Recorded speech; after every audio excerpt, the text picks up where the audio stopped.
every step count with Dunlop Protective Footwear's proprietary Purofort work boots that outperform and outlast leather boots.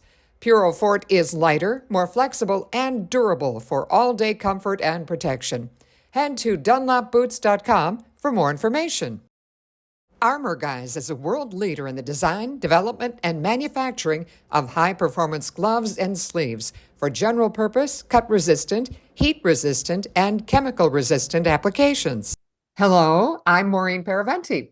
Welcome to this thought leadership interview about safety in the construction industry.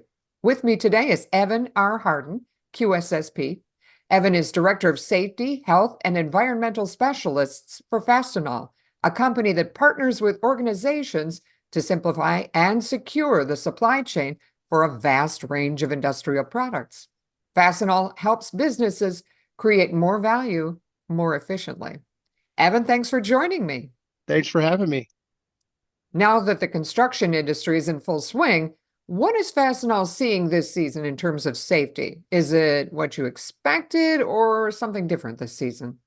Yeah, I think it's great question. I think it varies. I think obviously the trends that we have seen and continue to see are things like seasonality, a continued focus on worker health and safety coming out of the past couple years, which have been a little non-traditional for those that obviously were out there in the trenches with the rest of us. But no, I mean we've seen a lot of the standard trends, but you continue to see a heightened focus around employee health and safety within the construction industry, no doubt about it. And then when you see the products and the services and the solutions that continue to evolve, I think there's more resources than ever before for your average health and safety manager for a construction organization.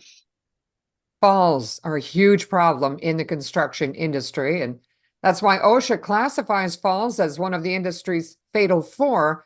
Are employers up to date on the types of fall protection devices that are available now? I hope so. I hope so. You know, the resources again available to today's safety and health manager are more than ever before and growing daily. I think the resources, again, coming out of the past couple years, an example would be just training. Pre-2020, I don't know that virtual fall protection training was something that was out there very much, if at all. I can't remember any of the manufacturers or service providers such as Fastenal offering virtual fall competency training. And now I see that being offered and facilitated daily, multiple times a week, all everywhere. And you look at how you can actually speed to market or speed to safety in this conversation with onboarding new employees that are about to go do some pretty hazardous work at heights, and really what all that takes to get them up to speed. Again, if you have a brand new employee entering the workforce who has never worked a construction job before, that focus on potential serious injuries and fatalities such as fall hazards, it's a huge deal. And so the old world, the old state, I'll say pre-2020 or 5-10 years ago, would be you would have to have a session scheduled on site traditionally or send them off site, but you have an instructor coming on site. Maybe that is someone who's cross-trained, maybe it's a third party person, and there's usually a gap. And so what do those employees do from when they're hired to when they're actually trained to go do that task? I don't want to make assumptions out there, but a lot of organizations will have that gap in time. And so again, you start on June 1st, and here we are, we can't get you trained until, maybe mid or late June. Well, do we just have you sitting around for the first couple of weeks? No, you're out there to work still. So you have to have different job responsibilities. Maybe you can't go do the job that you were hired to do. So for sure, training is a big piece of what first comes to mind there for me, Maureen. The other thing is just some of the enhancements with the product technologies today. And obviously you see working surfaces standards being written. You see leading edges being part of that. And you see the industry follow with all the types of products that are now out there.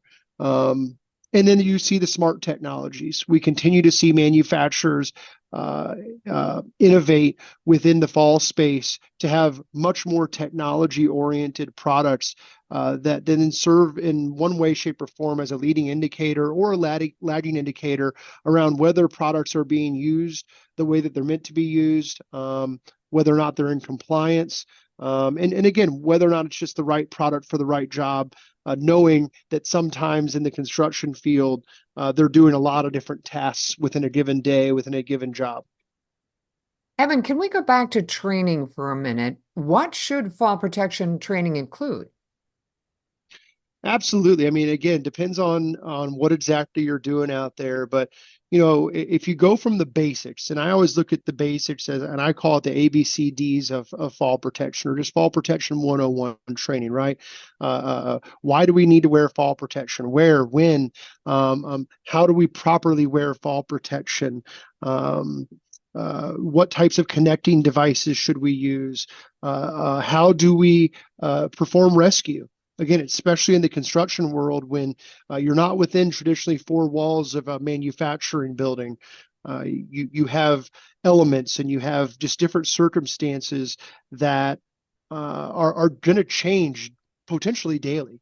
And I think when you start getting into the complexities of the construction field, especially, you have to train knowing that. You have to kind of lean into that a little bit and say, okay, we recognize that we're not working in a perfect environment. Again, we're not working within the same four walls of a manufacturing facility every day. And with that being said, you gotta have action plans, and you have to have training that goes along with that. Again, when I'm building a stadium in Minnesota in mid-January, the elements, the hazards, no different than if I'm building a refinery in South Texas in the middle of summer. You're going to have constraints there. You're going to have different factors that then potentially present challenges to how people are trained. And so, just going back to your question, I just believe that you always need to do pre-job work assessments. You need to understand your demographics. What types of hazards exist, how frequent are our employees going to be exposed to those hazards, and then build that into your basics of fall protection. If you're trying to get much more advanced, then yeah, actually doing, being on the job site and training on the tasks that they're about to do, doing mock rescue situations where a worker has taken a fall, and now we have to find a way to get that worker safely down from being 20 stories, 100 stories off the ground, in an untraditional, uncommon, ever-changing environment. And so, you absolutely see the best-in-class employers out there building best-in-class training programs, but the very bare bones minimum, you got to train your employees on the ABCDs. Again, anchorage, the body harness, the connecting devices, and then the D would be the descent side of things there. Oh, I'm so glad you brought up the rescue after a fall scenario. That's so important too. Let's shift gears for a minute. Talk to me about comfort and head protection. Why is it important? Absolutely. You see it. We've seen a huge evolution in head protection here within the U.S. and the North American market, especially over the past, I'd say, 5 to 7 or 8 years. Traditionally, we wore standard cap style or full brim style type 1, type 2 head protection, or hard hats, as most commonly referred to. We've seen a awesome uptick in innovation and technology within the North American space. Couple years, we'll call it, behind the international space, specifically the European markets. And it's more to that climbing style helmet. And so we've really seen that evolve the past couple years from your standard cap, full brim, hard hat style, cap style hard hats, to more of the helmet style. And when you think about the standard work that construction workers are doing, again, kind of going back to what I said a few minutes ago around it not being the same work they're doing every day. These folks are building structures, they're doing service work in the field, they're sometimes standing upright, sometimes they're, upside down and underground and on job sites and doing all kinds of different things. But you look at the innovation that's come along with the helmet style head protection, and it's a no doubt about it. If you can see here, I don't have them over here in my office right now, but the the comfort, the safety features, right? The weight, and I think that goes back to comfort, the breathability, the classes. All of these things have evolved rapidly over a market that was, I don't want to say stagnant, but just hadn't evolved a ton, probably over the past 50 years since people started wearing a hard hat or head protection on a regular basis and mandating that.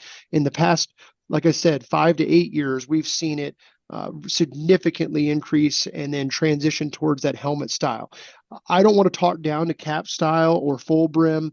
There is still absolutely a time and a place for that. If you look at the price kind of paradigm there, no doubt the climbing helmet is a much more premium priced product. But when you look at the innovation, you look at the comfort, you look at the safety factors that come along with that helmet style, and it's one of those you get what you pay for type of deals. And so, will a hard hat still protect you? Absolutely. Do they all still meet the same ANSI standards? 100%. But if I have to wear a hard hat or head protection for 10 hours a day, I don't know about you, but I want something that's comfortable, something that's lightweight, and something that absolutely provides a higher level of safety.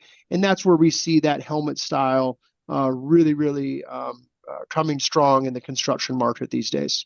Not at all surprised.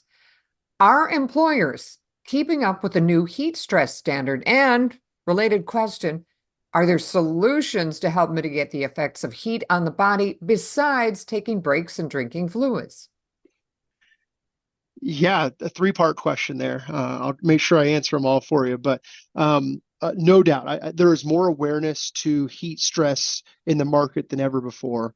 When OSHA put out their update, I'd say it's probably the past 2 or 3 years. I don't want to misquote here today, but recently in the past couple of years, when they pushed out the heat stress standards, and you saw states that have state-run OSHA, Cal OSHA being probably the largest of which, they have had heat stress standards built into state OSHA for years, and they've obviously, and I assume it's because their injury rates tell them they needed to, right? Their near misses, their workman comp claims, their lost time injuries, and worse, tell them that, hey, when we're in Southern California, it's not just an every 3 or 4 month deal. Year round, we have real heat stress issues.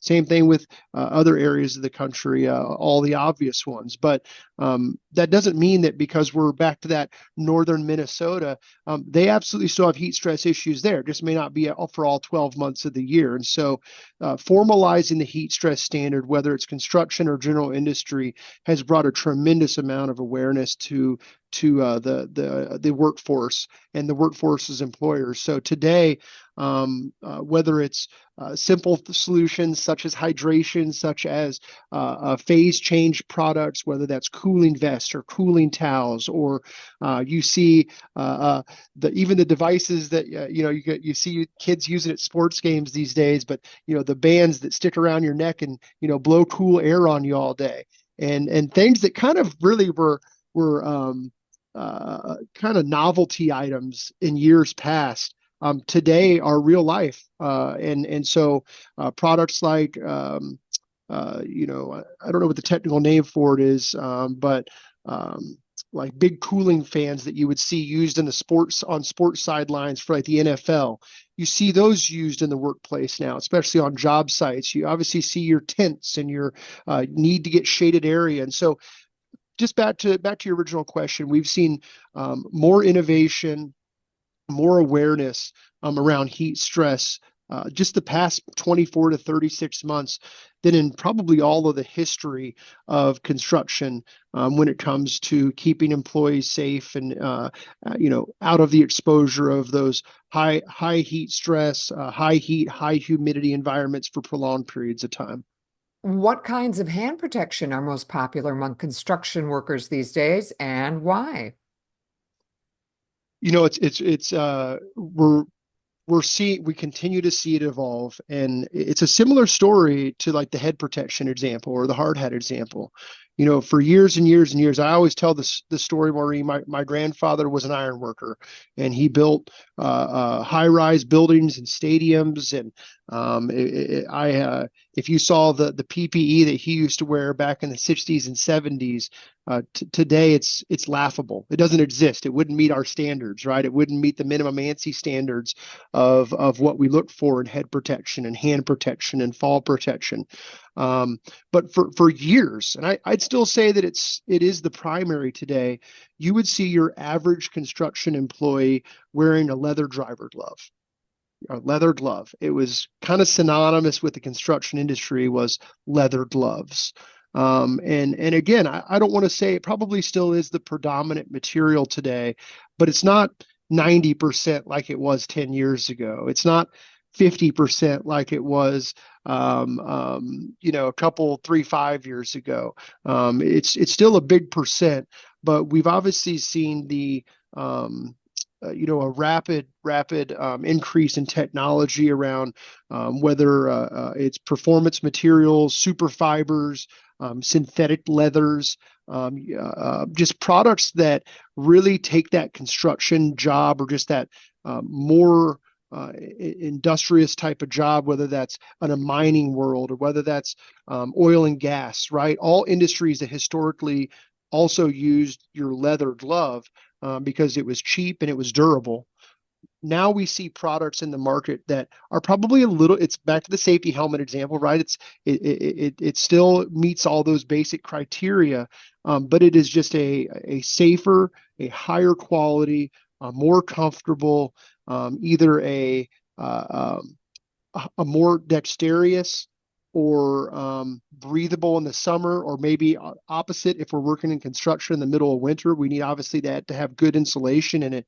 And so all of those products now today exist that again did not exist a couple years ago. And so we now see your standard construction employee wearing some sort of high dexterity glove with a cut, with an abrasion rating, most likely with a TPR or an impact back of hand, right? That's where a lot of injuries come from in the construction world, would be crushed by types of injuries or pinched. Their hands will get pinched or crushed, or you're swinging that hammer and you smack your hand, which again, that's probably spoken like someone who doesn't swing a hammer every day, but it happens. It hurts when it happens.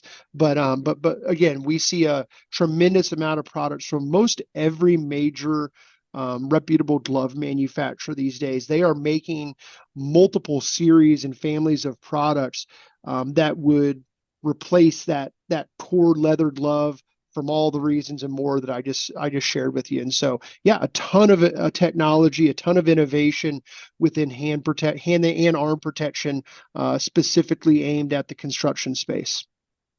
What do you suggest safety teams do with their construction workers to keep safety top of mind? I mean, tech talks, safety talks, lunch and learns. What seems to resonate with workers?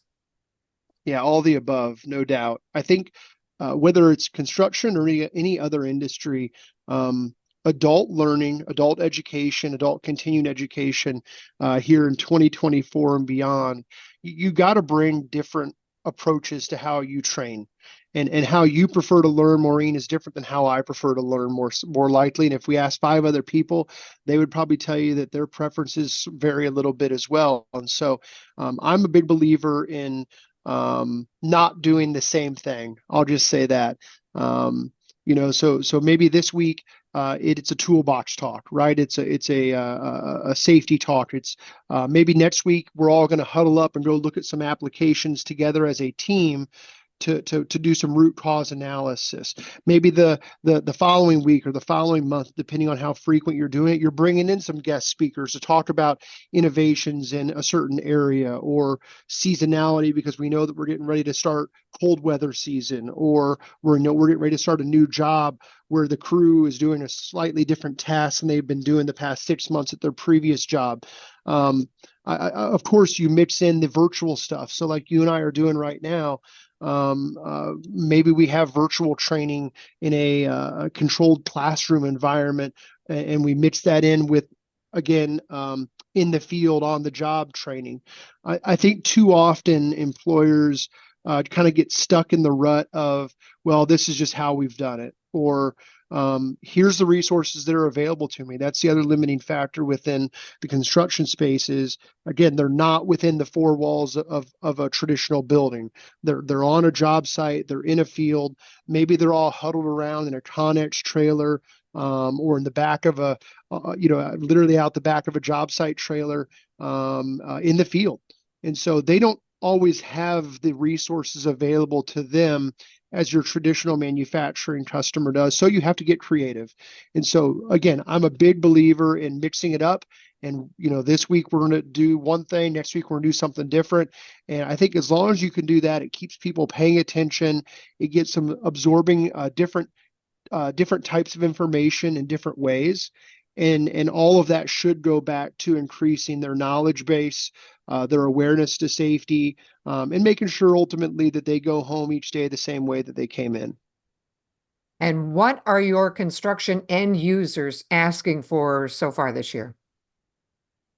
Well, certainly everything that we talked about today. Those were some of the major items that we see, our team in the field who service our construction customers, as well as our construction customers themselves, coming and asking about. Talk to us about the latest and greatest in hand protection or head protection or fall protection. Talk to us about how we train our employees. And then ultimately, how do we keep the supply chain flowing? I think, and I've said this a few times, but it's a lot of time, it's not a predictive nature like an assembly line. With an assembly line, if you have 500 employees who are doing the same task every day, you can pretty well predict what they're going to need, when they're going to need it, how many of which they're going to need it, of what size, and we can predict that.